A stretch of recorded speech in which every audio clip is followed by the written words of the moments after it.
কলকাতায় শোভাবাজার। আশা করি এই জায়গার নাম কম বেশি সকলেই শুনেছেন। সেন্ট্রাল এভিনিউ থেকে শোভাবাজারের রাস্তা দিয়ে এগিয়ে গেলে পথে পড়বে গৌরীশঙ্কর লেন। এখানেই অবস্থিত এশিয়ার সর্ববৃহৎ যৌনপল্লী সোনাগাছি। এই নামটা নিশ্চয়ই সকলেরই জানা। আজও সাধারণ মানুষের কাছে যারা পরিচিত তথাকথিত বেশ্যা নামে। সেই রকমই 10,000 যৌনকর্মীর রুটি রুচির ঠিকানা হলো এই অঞ্চলটি। তবে আপনি চাইলে অবাক হবেন, এই সোনাগাছির সঙ্গে নাম জড়িয়ে আছে রবীন্দ্রনাথ ঠাকুরের পরিবারের, অর্থাৎ ঠাকুর পরিবারের। আগে হ্যাঁ, আপনি ঠিকই শুনেছেন। 19 শতক বললেই আমাদের মনে পড়ে ঠাকুর বাড়ির কথা। রবীন্দ্রনাথ থেকে অবনীন্দ্রনাথ, এক ঝাঁক ক্ষণজন্মা প্রতিভার বিচরণ ভূমি এই ঠাকুর বাড়ি। তবে 19 শতকের ঠাকুর বাড়ি নিজেদের যে শুধুমাত্র সাহিত্য সংস্কৃতি বা বিজ্ঞান চর্চার মধ্যে আবদ্ধ রেখেছিলেন তা কিন্তু নয়, কারণ সাহিত্য সংস্কৃতির পাশাপাশি ব্যবসা বাণিজ্যতেও ঠাকুর বাড়ি ছিল প্রথম সারিতে। আর এই ব্যবসা বাণিজ্যের ব্যাপারে তৎকালীন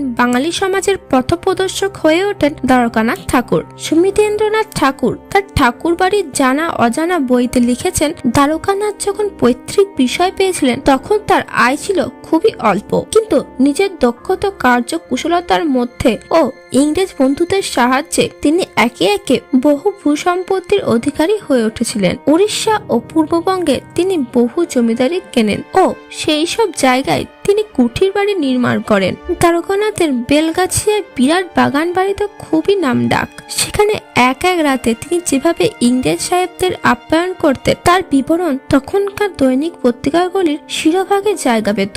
এবার আসা যাক সোনাগাছির প্রসঙ্গে। 1853 সালে প্রকাশিত একটি সার্ভে রিপোর্ট থেকে জানা যায়, কলকাতা শহরে 4,449টি ঠেক আছে, যেখানে বসবাস করেন প্রায় 12,419 জন যৌনকর্মী, যার মধ্যে অন্যতম সারা জাগানো যৌনপল্লী ছিল সোনাগাছি। সোনাগাছির সম্পর্কে কথিত ছিল প্যারিসের যৌনকর্মীরাও কলকাতায় এই যৌনপল্লী সম্পর্কে জানতেন। আসলে তার আগেই দ্বারকানাথ ঠাকুর বেশ কিছু যৌনপল্লীর মালিক হয়ে উঠেছিলেন। এ ব্যাপারে সতীশচন্দ্র চক্রবর্তী সম্পাদিত দেবেন্দ্রনাথ ঠাকুর আত্মজীবনীটি প্রণিধানযোগ্য বইটি থেকে জানা যায়। দ্বারকানাথ ঠাকুর কলকাতায় একটি এলাকাতেই প্রায় 43টি বেশ্যালয়ের মালিক ছিলেন। এই অবস্থায় স্বাভাবিকভাবে প্রশ্ন ওঠে, কি এমন প্রয়োজন পড়লো দ্বারকানাথের যার জন্য তিনি হয়ে উঠলেন এতগুলি বেশ্যালয়ের মালিক? এমনকি বলতে গেলে তার হাত ধরে প্রতিষ্ঠিত হয়েছিল সোনাগাছির মতো যৌনপল্লী। তবে এই প্রশ্নের উত্তর লুকিয়ে আছে দ্বারকানাথের ব্যবসা বাণিজ্যের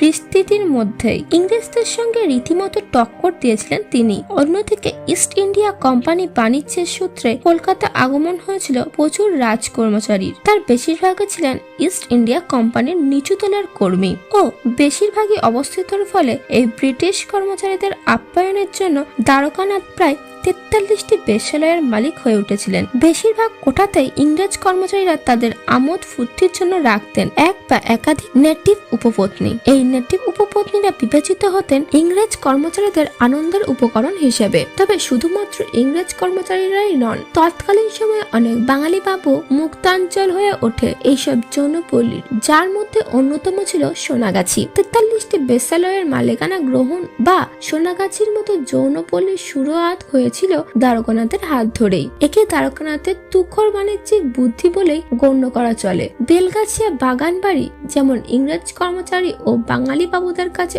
অন্যতম আনন্দের উৎস ছিল, তেমনই তার অন্য একটি ধারা হয়তো প্রবাহমান ছিল এই যৌনপল্লীর হাত ধরেই। এভাবেই হাজার আলোর মধ্যে ঠাকুর পরিবারের অনেক ঘটনাই হয়তো আমাদের কাছে অজ্ঞাত হয়ে রয়েছে। তো বন্ধুরা, এই ছিল আজকের কাহিনী। আজকের এই ভিডিওটি আপনাদের কেমন লাগলো তা কমেন্টের মাধ্যমে জানাতে ভুলবেন না। এই ধরনের আরো রোমাঞ্চকর পুরাণ কাহিনী জানার জন্য আমাদের এই চ্যানেলটিকে সাবস্ক্রাইব করে পাশে থাকা বেল আইকনটি অবশ্যই ক্লিক করবেন পরবর্তী ভিডিওর আপডেট সবার আগে পেতে। তো বন্ধুরা, আজকের মতো এই পর্যন্তই। দেখা হচ্ছে পরবর্তী ভিডিওটিতে। ভালো থাকুন, সুস্থ থাকুন। ধন্যবাদ।